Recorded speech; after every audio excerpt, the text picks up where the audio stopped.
Now that the public is seeing some of the images, because the congressional delegation provided some photos and descriptions about what they witnessed, children who are frightened and crying, overcrowded conditions.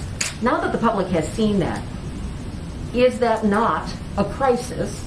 And what conditions or situations, what metrics would have to be in place for the administration to call it that? Well, children presenting at our border who are fleeing violence, who are fleeing prosecution, who are fleeing terrible situations is not a crisis. We feel that it is our responsibility to humanely approach this circumstance and make sure they are treated and put in conditions that are safe. I will say that these photos show what we've long been saying, which is that these Border Patrol facilities are not places made for children. They are not places that we want children to be staying for an extended period of time. Our alternative is to send children back on this treacherous journey. That is not, in our view, the right choice to make. And so our focus now is on solutions and putting in place policies, including expediting processing at the border, opening up additional facilities, something that you've seen developments on over the past several days, and there'll be certainly more on.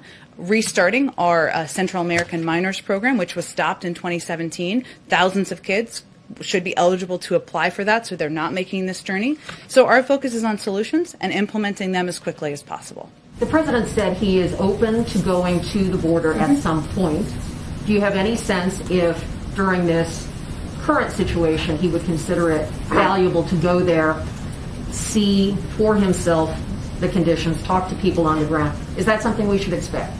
I don't have any trips to preview for you. I can tell you that the president is briefed regularly on the situation at the border and every step that he is pushing his team to take, that his team is taking to put in place actions, to put in place solutions that will expedite processing, get kids into shelters more quickly.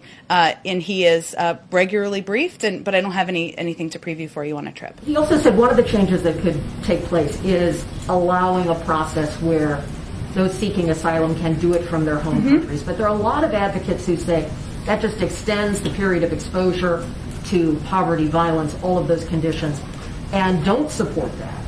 So how is the president going to deal with that factor? And clearly the border is not closed given the flow. So that seems like a message that is not in tune with what people are actually seeing based on we're now up to 15,000, 16,000 kids in U.S. custody and so forth. Well, actually the vast majority of people who come to the border are turned away. Adults, families, single people who are coming to the border are turned away.